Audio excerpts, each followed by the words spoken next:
संध्या समय द्वार पर दीपक क्यों जलाया जाता है, इसके पीछे का रहस्य क्या है और ऐसा करने से किस फल की प्राप्ति होती है। आप सभी ने संध्या समय देखा होगा कि अधिकांश घरों के द्वार पर दीपक प्रज्वलित होता रहता है। यह देखकर आपके मन में एक प्रश्न जरूर उठता होगा कि आखिर ऐसा क्यों किया जाता है और द्वार पर दीपक जलाने से किस फल की प्राप्ति होती है। तो चलिए आज मैं आपके इस प्रश्न का उत्तर एक अत्यंत ही सुंदर कथा के माध्यम से देने जा रहा हूं, जिसे योगेश्वर भगवान श्री कृष्ण ने मुनिश्रेष्ठ देवर्षि नारद जी को सुनाई थी। एक बार की बात है, द्वारिका नगरी में संध्या का समय था। सूर्य देव अपनी लालिमा बिखेरते हुए पश्चिम दिशा में अस्तांचल की ओर बढ़ रहे थे। चारों ओर आकाश में सुनहरी आभा छाई हुई थी। समुद्र की लहरें मंद मंद गुनगुना रही थीं और समस्त द्वारका नगरी में एक दिव्य शांति व्याप्त थी। उसी समय देवर्षि नारद जी नारायण नारायण का नाम जपते हुए द्वारका नगरी में पधारे। जैसे ही वे भगवान श्री कृष्ण के राजप्रासाद के समीप पहुंचे, उन्होंने देखा भगवान श्री कृष्ण के द्वार पर एक दीपक प्रज्वलित हो रहा था। उसकी लौ स्थिर, उज्ज्वल और मोहक थी। ऐसा प्रतीत हो रहा था मानो वह दीप केवल तेल और बाती से नहीं बल्कि श्रद्धा और भक्ति की ज्योति से जल रहा हो।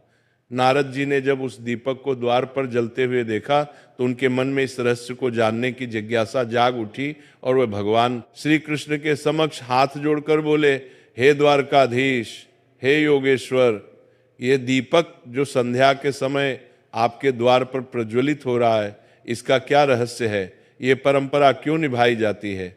और जो भक्ति संध्या के समय अपने द्वार पर दीप जलाता है उसे कौन सा पुण्य फल प्राप्त होता है? नारद जी द्वारा पूछने पर भगवान श्री कृष्ण मंद मुस्कान के साथ बोले, हे देवर्षि नारद, तुम्हारा ये प्रश्न अत्यंत उत्तम और लोक कल्याणकारी है। संध्या का दीप केवल प्रकाश नहीं है, ये अज्ञान के अंधकार को मिटाने वाली ब्रह्म ज्योति है।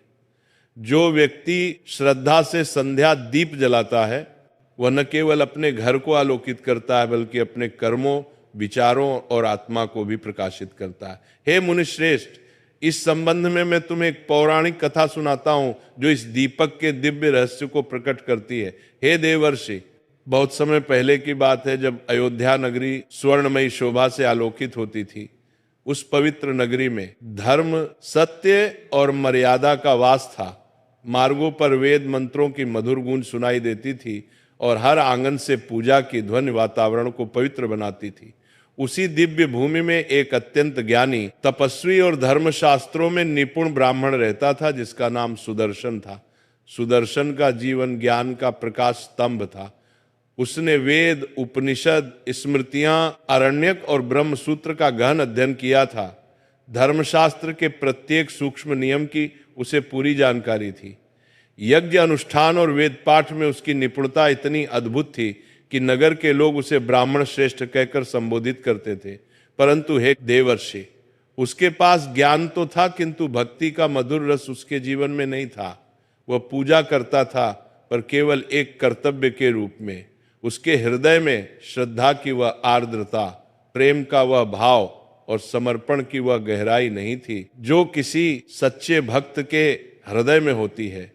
उसके जीवन में यह कमी उसके ही घर में पूरी होती थी, क्योंकि उसकी पत्नी सुशीला एक अत्यंत पुण्यवती, सती और भक्तिमती नारी थी। सुशीला का जन्म ही मानो भक्ति के लिए हुआ था।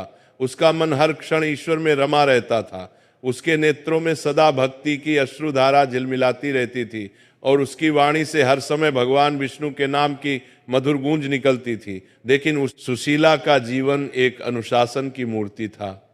प्रतिदिन वह ब्रह्म मुहूर्त में, जब संपूर्ण संसार निद्रा में लीन रहता था, वह उठ जाती थी, ठंडे जल से स्नान करती, स्वच्छ वस्त्र धारण कर अपने घर के मंदिर में दीप जलाती और अत्यंत श्रद्धा से भगवान विष्णु की आराधना करती। उसका भक्ति भाव ऐसा था मानो स्वयं देवी लक्ष्मी उसके हृदय में वास करती हो। सुबह का समय हो या दोपहर का, सुशीला का मन सदा भगवान के नाम में लीन रहता था। जब संध्या होती और सूर्यदेव अस्ताचल की ओर गमन करने लगते, तब उसका भक्तिभाव और भी प्रबल हो जाता। वह पूरे घर को लीप पोत कर स्वच्छ करती और अपने आंगन को ऐसे सजाती जैसे कोई देवालय हो। फिर वह अपने मन को पूर्ण शुद्ध कर पवित्र भाव से द्वार के पास जाती और एक छोटा सा दीपक अपने हाथों से प्रज्वलित करती। उस दीपक का प्रकाश जैसे अंधकार को नहीं बल्कि अज्ञान को नष्ट करता था। जब वह दीप जलता तब सुशीला अपने दोनों हाथ जोड़कर भगवान से प्रार्थना करती और कहती, हे प्रभु, ये दीप केवल मेरे घर के लिए नहीं, ये आपके चरणों के लिए है। इसमें मैं अपनी श्रद्धा की ज्योति अर्पित करती हूँ। मित्रों, आगे भगवान श्री कृष्ण कहते हैं, हे देवर्षि, एक दिन संध्या का समय था। सुशीला अपने प्रतिदिन के नियम के अनुसार आंगन को लीप पोत कर द्वार पर बैठी थी। वह बड़ी भक्ति भाव से दीपक तैयार कर रही थी। उसने मिट्टी के छोटे से दिए में तिल का तेल डाला, रुई की बाती बनाई और अपने नेत्रों को बंद कर भगवान का स्मरण करते हुए दिया प्रज्वलित किया। उसी समय उसका पति सुदर्शन वहां आ गया और सुशीला का उपहास करते हुए बोला, हे वल्लभा, तुम ये दीप प्रतिदिन क्यों जलाती हो? इससे क्या लाभ होता है? ये तो व्यर्थ ही तेल की बर्बादी है। मित्रों, अपने पति के मुख से ये शब्द सुनकर सुशीला शांत हो गई। उसने कोई क्रोध नहीं किया, कोई कटुवचन नहीं कहा। वह धीरे से उठी और अपने पति के सम्मुख जाकर अत्यंत विनम्रता से बोली, हे स्वामी, ये दीप केवल तेल और बाती से नहीं जलता, ये मेरी श्रद्धा से जलता है। ये दीपक मेरे हृदय की भक्ति का प्रतीक है। इससे घर में देवी लक्ष्मी का आगमन होता है और धर्म का प्रकाश फैलता है। अपनी पत्नी की ये बात सुनकर सुदर्शन, जो तर्क और ज्ञान के अभिमान में डूबा था, हंसकर बोला, हे वल्लभा, यदि यह दीप इतना चमत्कारी है तो ठीक है। मैं भी देखना चाहता हूं कि क्या यह तुम्हें किसी संकट से बचा सकता है। वैसे तो मुझे ये सब अंधविश्वास प्रतीत होता है। अपने पति की इन बातों को सुनकर सुशीला को बहुत दुख हुआ, परंतु उसने कुछ नहीं कहा। उसने केवल शांत स्वर में इतना कहा, हे स्वामी, संकट के समय भक्ति की परीक्षा होती है और जो भक्ति सच्ची होती है वह हर परीक्षा में उत्तीर्ण होती है। इतना कहकर वो घर का काम करने चली गई। धीरे धीरे समय बीतता गया, ऋतु बदली, समय बदला। फिर एक दिन अचानक से कुछ ऐसा घटित हुआ जो सुदर्शन के जीवन की दिशा ही बदल देने वाला था। अयोध्या नगरी पर एक भयंकर अकाल का प्रकोप छा गया। आकाश महीनों तक सूना पड़ा रहा। बादल आते तो थे पर बरसते नहीं थे।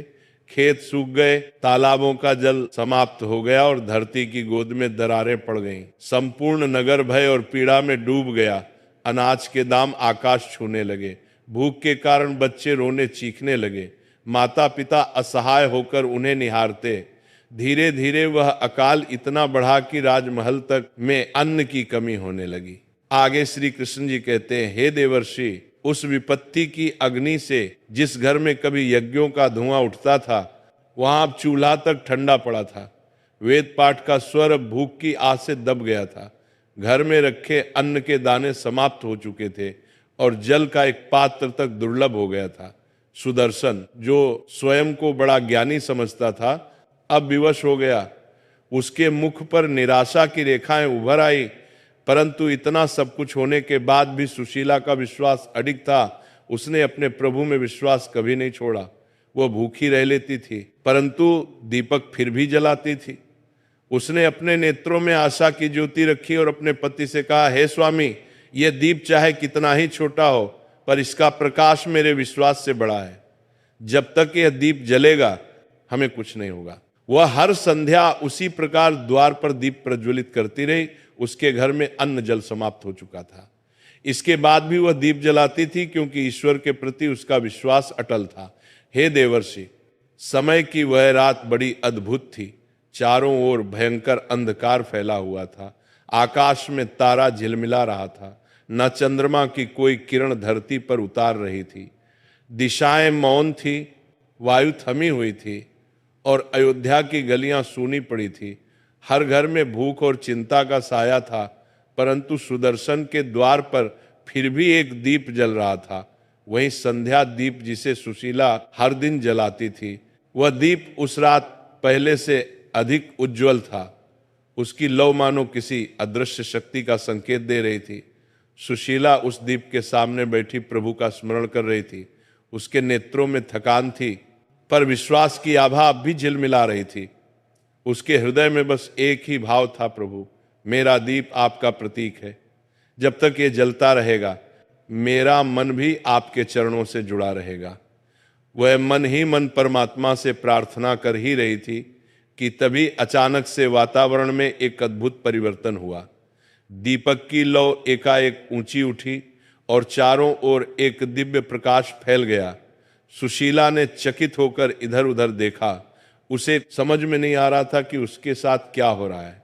तभी उसकी दृष्टि द्वार पर पड़ी, जहां एक अत्यंत सुंदर, तेजोमय और दिव्य स्त्री खड़ी थी।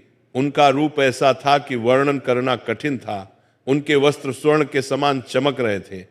उनके नेत्रों से करुणा की मधुर किरणें निकल रही थी और उनके चरणों के स्पर्श से पृथ्वी पर पुष्प खिल उठे थे।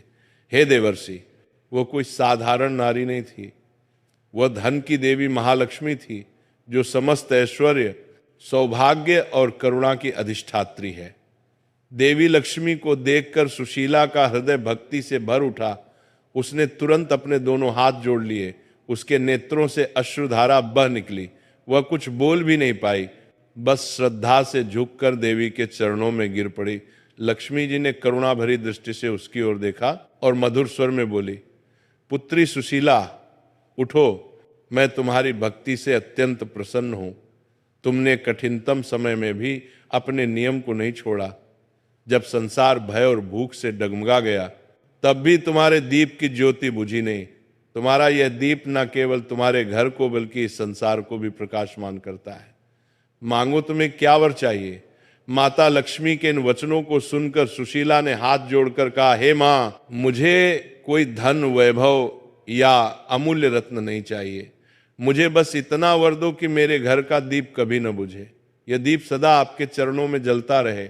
मेरे कुल में सदा धर्म, शांति और सुख का वास बना रहे और किसी भी युग में मेरे वंशज इस दीप की महिमा को भूले नहीं।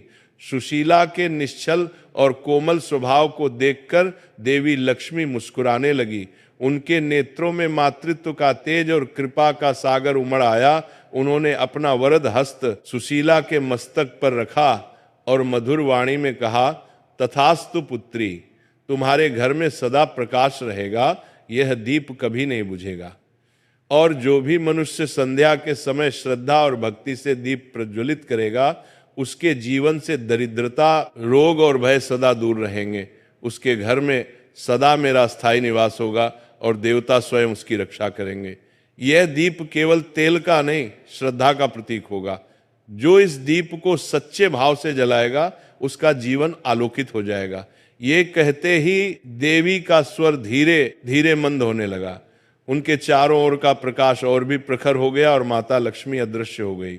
अब वहां केवल दीपक की लौ जल रही थी, परंतु उस लौ में अब देवी लक्ष्मी का आशीर्वाद झिलमिला रहा था। सुशीला ने अश्रुपूरित आंखों से दीपक की ओर देखा और सिर झुकाकर प्रणाम किया। उसका हृदय शांति और आनंद से भर गया, क्योंकि उस क्षण उसे अनुभव हुआ कि भक्ति कभी व्यर्थ नहीं जाती और सच्ची श्रद्धा स्वयं ईश्वर को प्रकट कर देती। आगे भगवान श्री कृष्ण नारद जी से कहते हैं, हे देवर्षि, वह संध्या तो सुशीला के लिए जैसे किसी चमत्कार की रात थी। अगले दिन भोर का अरुणोदय हुआ। सुदर्शन की निद्रा खुली और जब उसने नेत्र खोले तो जो दृश्य उसके सामने था, उसे देखकर वह स्तब्ध रह गया। जहां कल तक उसके घर की कोठारी सूनी थी, वहां अब अनाज से भरे बर्तन रखे थे। धान, गेहूं, चावल और फल सब्जियां सुव्यवस्थित रूप से रखी थी। घर के आंगन में मधुर सुगंध फैली हुई थी, मानो वसंत स्वयं वहां उतर आया हो। वातावरण में ऐसी शांति और दिव्यता थी कि हृदय स्वयं ही श्रद्धा से भर उठे। सुदर्शन ने विस्मय से इधर उधर देखा। उसे कुछ समझ में नहीं आ रहा था, आखिर ये सब हुआ कैसे। वह तुरंत अपनी पत्नी के पास गया और उससे पूछने लगा, हे वल्लभा, ये सब कैसे हुआ? कल तक तो हमारे घर में एक दाना तक नहीं था और आज यहाँ इतना अन्न, इतनी समृद्धि, ये कैसे संभव हुआ? सुशीला के चेहरे पर शांत मुस्कान थी। उसने सहज स्वर में उत्तर दिया, स्वामी, ये किसी मनुष्य का कार्य नहीं, ये उस दीपक की कृपा है जिसे आप व्यर्थ समझते थे। वही दीप जो हर संध्या प्रभु के चरणों में अर्पित होता था, उसी की कृपा से माँ लक्ष्मी स्वयं कल रात यहाँ पधारी थी और उन्होंने आशीर्वाद दिया कि इस घर का दीप कभी न बुझे, और उनके इस आशीर्वाद के कारण ये सब चमत्कार हुआ है। ये सुनते ही सुदर्शन के नेत्र नम हो गए। उसके भीतर पश्चाताप की अग्नि और भक्ति की लहर एक साथ उठी। वह भाव विह्वल होकर बोला, सच कहा तुमने सुशीला, मैं ज्ञान के अभिमान में अंधकार में जी रहा था और आज इस छोटे से दीपक ने मुझे प्रकाश का सच्चा अर्थ सिखाया। मैंने शास्त्रों में बहुत कुछ पढ़ा, पर आज तुम्हारी भक्ति ने मुझे साक्षात धर्म का स्वरूप दिखा दिया। वे पत्नी के चरणों में झुक गया और प्रणाम करते हुए बोला, आज से मैं भी तुम्हारे साथ संध्या दीप जलाऊंगा। यह दीप अब केवल तुम्हारे ही नहीं बल्कि हम दोनों के जीवन का दीप बनेगा। उस दिन से सुदर्शन और सुशीला दोनों ने संध्या के समय द्वार पर दीप प्रज्वलित करने का नियम बना लिया। दिन बीतते गए और उनके जीवन में सुख, शांति और समृद्धि का प्रवाह लौट आया। उनका घर जहां कभी दुख की छाया थी, अब वहां भक्ति का प्रकाश फैल गया। धीरे धीरे ये चमत्कार नगर में फैल गया। पड़ोसी उससे पूछते, आखिर ये सब कैसे हुआ? तो सुशीला मुस्कुरा कर कहती, संध्या का दीप केवल घर नहीं, हृदय को भी आलोकित करता है। उसकी बातें सुनकर लोग प्रेरित होने लगे और देखते ही देखते अयोध्या की प्रत्येक गृहिणी ने यह संकल्प लिया कि वह भी प्रतिदिन संध्या के समय दीप प्रज्वलित करेगी। फिर एक दिन ऐसा आया कि समस्त अयोध्या में प्रत्येक घर के द्वार पर दीपक जलने लगे और उन्हें देखकर ऐसा प्रतीत हो रहा था मानो धरती पर असंख्य तारे उतर आए हों। हर द्वार पर प्रकाश था, हर हृदय में भक्ति। आकाश से देवता भी उस दृश्य को देखकर प्रसन्न हुए और लक्ष्मी जी ने स्वयं विष्णु लोक से मुस्कुराकर कहा, हे त्रिलोकनाथ, देखो एक सुशीला की भक्ति ने पूरे नगर को आलोकित कर दिया। आगे भगवान श्री कृष्ण कहते हैं, हे देवर्षि, तभी से यह परंपरा चली आ रही है कि जब संध्या का समय होता है और सूर्यदेव अस्ताचल की ओर बढ़ते हैं तो हर घर के द्वार पर एक छोटा सा दीप प्रज्वलित किया जाता है। वह दीप केवल प्रकाश का नहीं, श्रद्धा, समर्पण और भक्ति का प्रतीक होता है। हे ब्रह्मानंदन, यह दीप केवल आलोक नहीं देता, यह धर्म का दीप है। जब मनुष्य संध्या बेला में श्रद्धा से दीप जलाता है तो वह अपने भीतर के अंधकार, लोभ, क्रोध और मोह को मिटा देता है। यह दीप स्मरण करता है कि अंधकार चाहे कितना भी गहरा हो, एक छोटी सी ज्योति भी उसे पराजित कर सकती है। जिस घर में दीप जलता है वहां देवी लक्ष्मी का निवास होता है, वहां दरिद्रता, रोग और भय प्रवेश नहीं कर सकती। जो दीपक श्रद्धा से द्वार पर जलाया जाता है वह सभी पापों का नाश करता है और नकारात्मक शक्ति घर में प्रवेश नहीं करती है। घर में सुख शांति बनी रहती है। कृष्णा जी के श्रीमुख से इस कथा को सुनकर देवर्षि नारद जी ने भाव विभोर होकर कहा, हे प्रभु, आपके श्रीमुख से ये कथा सुनकर मैं धन्य हो गया। प्रभु, ये दीप तो केवल प्रकाश नहीं, ये भक्ति का स्वरूप है। अब समझ आया कि संध्या दीप का इतना महत्व क्यों है। भगवान श्री कृष्ण ने मुस्कुराकर कहा, हे देवर्षि, दीपक केवल तेल और बाती से नहीं जलता, वह तो भक्त के हृदय की श्रद्धा से जलता है। जो दीप प्रेम से जलाया जाता है वही मनुष्य के लिए स्वर्ग का द्वार खोलता है। फिर देवर्षि नारद जी दूसरा प्रश्न पूछते हुए कहते हैं, हे प्रभु, क्या इस दीपक को जलाने के लिए कोई नियम भी है? और इसके साथ ही मैं ये जानना चाहता हूं कि किन स्त्रियों को इस दीपक को नहीं जलाना चाहिए? नारद जी के इस प्रश्न को सुनकर भगवान श्री कृष्ण एक रहस्यमय मुस्कान के साथ बोले, हे देवर्षि, प्रत्येक दीपक को प्रज्वलित करने के उसके नियम होते हैं। उसी प्रकार इस दीपक का भी नियम है। पहला नियम यह है कि जब ग्रहण का समय हो उस समय दिया नहीं जलाना चाहिए, और दूसरा, जब तेज आंधी या तूफान चल रहा हो तो नहीं जलाना चाहिए, क्योंकि ये अपशकुन माना जाता है। और तीसरा नियम यह है कि जब घर में कलह, अपवित्रता या मृत्यु शोक का समय हो तब नहीं जलाना चाहिए। दीपक जलाते समय एक बात का विशेष ध्यान रखें, दीपक की लौ सदैव पूर्व या उत्तर दिशा की ओर होनी चाहिए।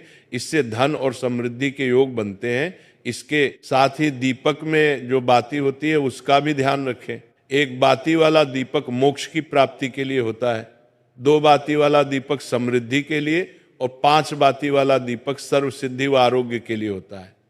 आगे भगवान श्री कृष्ण कहते हैं, हे देवर्षि, ये सब कर्म भाव और शुद्धता पर निर्भर करता है। दीपक केवल घी बत्ती का नहीं होता, वह तो मन की पवित्रता का प्रतीक है। इस दीपक को कुछ अवस्थाओं में स्त्रियों को नहीं जलाना चाहिए। जब किसी के घर में मृत्यु या जन्म हुआ हो तब अपवित्रता का काल माना जाता है। उस समय किसी भी प्रकार का धार्मिक कर्म पूजन या दीपदान वर्जित होता है, क्योंकि उस काल में घर की ऊर्जा संतुलित होती है और देवगण उस स्थान से दूर रहते हैं। दूसरा है ऋतुकाल। ये काल स्त्री के शरीर की स्वाभाविक शुद्धि का समय होता है। इस अवधि में स्त्री को विश्राम और स्थिरता दी जाती है ताकि उसका शरीर और मन दोनों संतुलित रहे।